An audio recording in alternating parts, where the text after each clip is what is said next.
Somalia আফ্রিকার একটি গরিব দেশ। তীরবর্তী অঞ্চলে বহু মানুষের মাছ ধরা ছিল পেশা। কিন্তু 1991 সালে সরকারের পতনের পর দেশের আইন শৃঙ্খলা ভেঙে পড়ে। বিদেশি জাহাজগুলো সোমালিয়ার সমুদ্র সীমায় ঢুকে মাছ ধরতে থাকে অবাধে। তখনই শুরু হয় জলদস্যুদের উত্থান। এই জলদস্যুরা শুরুতে ছিল গ্রামের সাধারণ জেলে, পরে তারা আধুনিক অস্ত্র নিয়ে বড় বড় জাহাজ হাইজ্যাক করতে শুরু করে। অনেক সময় কোটি কোটি টাকাও মুক্তিপণ আদায় করে।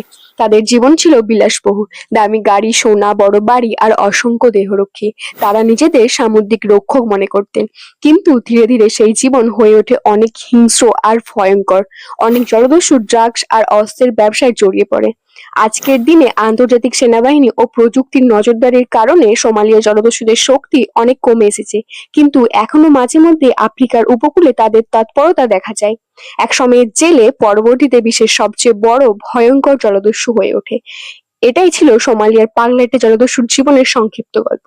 ভিডিওটি ভালো লাগলে লাইক করবেন আর সাবস্ক্রাইব করবেন এমনই আরো ভিডিও পেতে।